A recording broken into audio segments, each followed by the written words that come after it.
नमस्कार मंडळी, सिंधुरत्न चॅनलला तुमचं स्वागत आहे।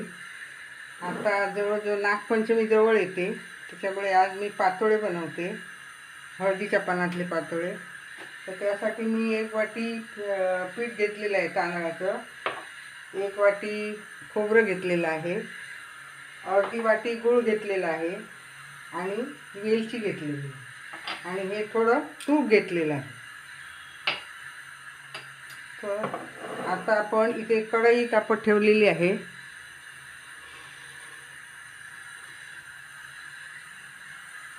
आता आपण पहिलं सारण बनवून घेऊया।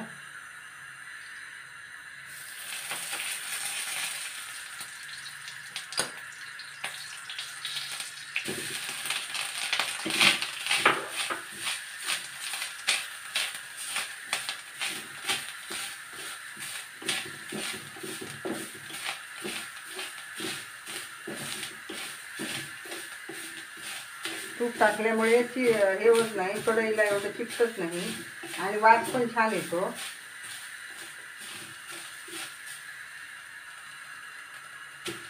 अर्धी वाटी गूळ घेतलेला आहे मी।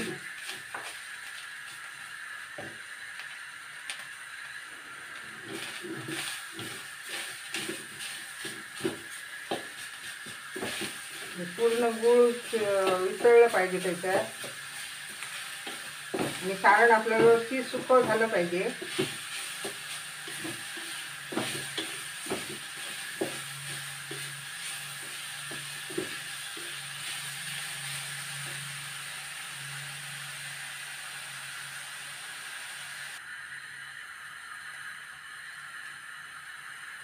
सारण आपलं तयार झालेलं आहे। आता आपण त्याच्यात वेलची टाकूया।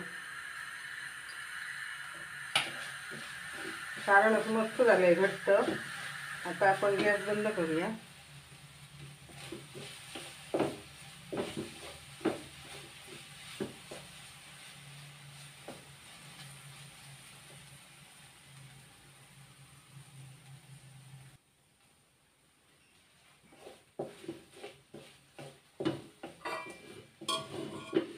आता तांदळाचं पिठाचं तयार करून घेऊया गरम पाण्याने भाजून। त्याच्यात 1 वाटी पाणी घेतलं, 1 वाटी पाणी घेतले त्याच्यासाठी आणि 1 वाटी हे आहे पीठ। आपण त्या पाण्यातच आता मीठ टाकूया थोडं।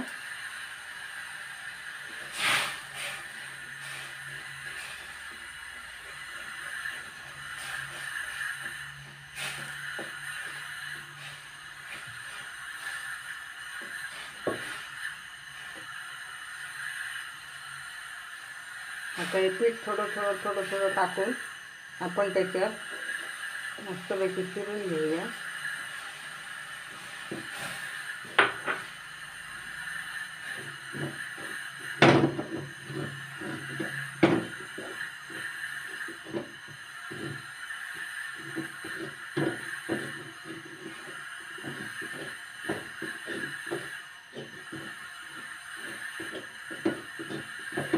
उकळत्या पाण्यात पीठ हे केलं ना की त्याचं डबल पीठ होतं। आपण आता गॅस बंद करून घेऊया, ह्याला थंड होईपर्यंत।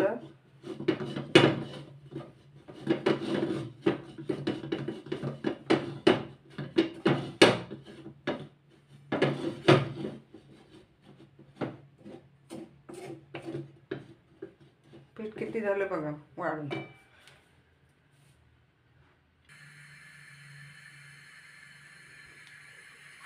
पीठ आपलं छानपैकी तयार झालेलं आहे मस्तपैकी।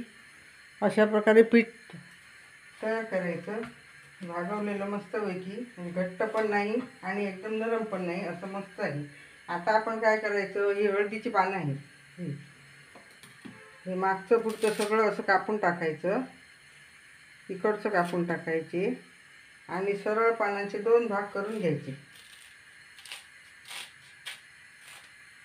असं। आपल्याला वाटतं हे जाड आहे तर थोडं असं चुरून घ्यायचं हाताने असं, नाही तर लाटणी फिरवायची वरती। पानं आपली तयार झालेली आहे। आता आपण असे गोळे करून घेऊया.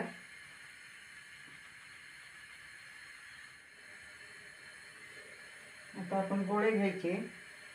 त्याच्यातलं एक पान घ्यायचं, असं थोडंसं तूप लावायचं पानाला, असं. आणि दुसरं पान घेऊन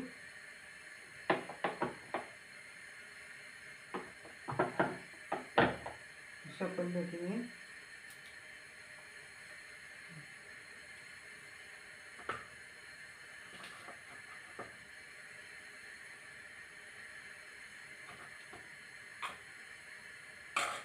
आपण असं सारण भरायचं. मस्तपैकी असं व्यवस्थित चिपकून घ्यायचं. सारण आपलं बाहेर आलं पाहिजे, नाही पाहिजे.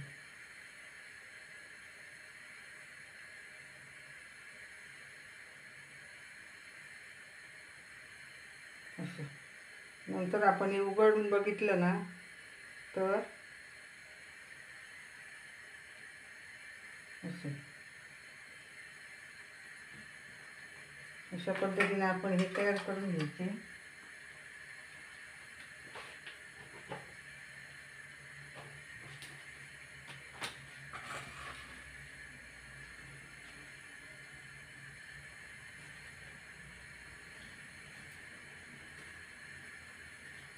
आपल्याकडे मशीन नसली ना, तर आपण असं हाताने थापू पण शकतो.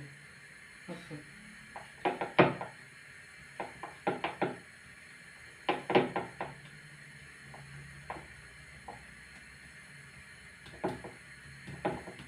थापायला वेळ लागतो, मशीनने पटकन होतं.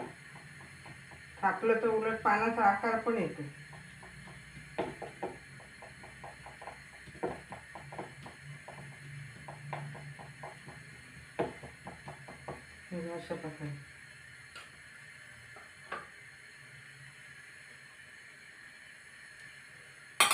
अशा प्रकारे आपण थापून पण करू शकतो.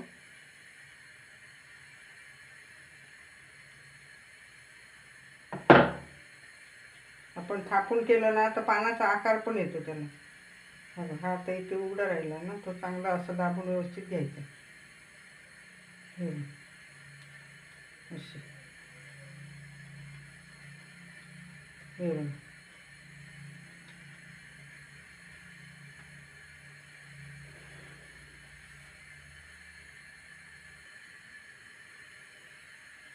ह्या पानांवर आपल्याला जर जमत नसेल ना, तर हे असं केळीचं पान घ्यायचं, त्याला वाफवायचं असं, आणि याच्यावर ठेवून जरासं तूप लावायचं त्याला. हे पान घ्यायचं आणि असं ठेवायचं. हे पान वरती ठेवायचं असं, आणि मस्तपैकी पातळ असं हे करून घ्यायचं. हे बघ केवढं मोठं मस्त पातळ आलं. हे बघ व्यवस्थित.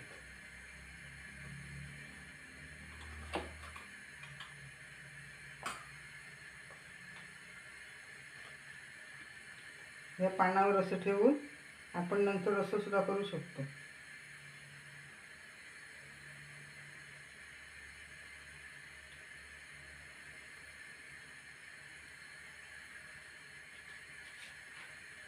हे पान छोटं वाटतं, तर अजून इकडून एक पान लावून सुद्धा हे ठेवू शकतो असं.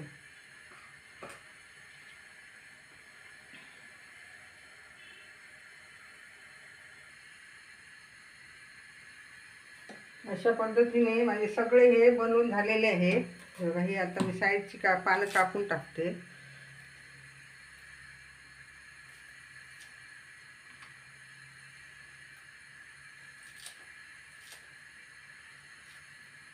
कापली तरी चालतील, नाही कापली तरी चालतील, असं काय नाही. कापलीच पाहिजे असं काय नाही. उलट वास येईल चांगला पानं असली जास्त तर जागा पुरली पाहिजे ना आतमध्ये, म्हणून ती कापली पाहिजे. नाही कापली तरी चालतात.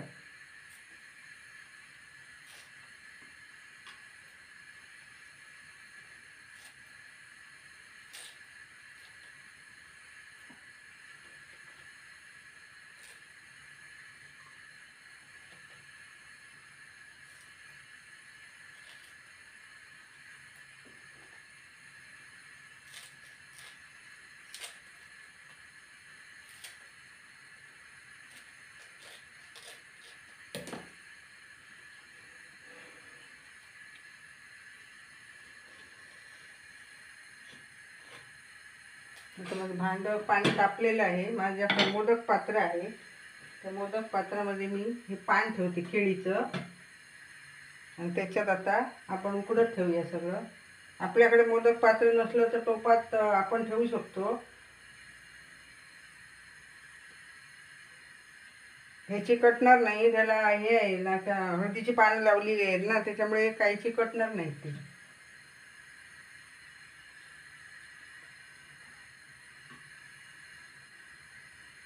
हे मी एक मोदक आणि एक हे केली आहे, उकडीची करंजी करतात ना ती केली आहे. तर त्यांना पण पाण्यात घालून इथे ठेवून देते उकडणार. हा मोदक पण आहे.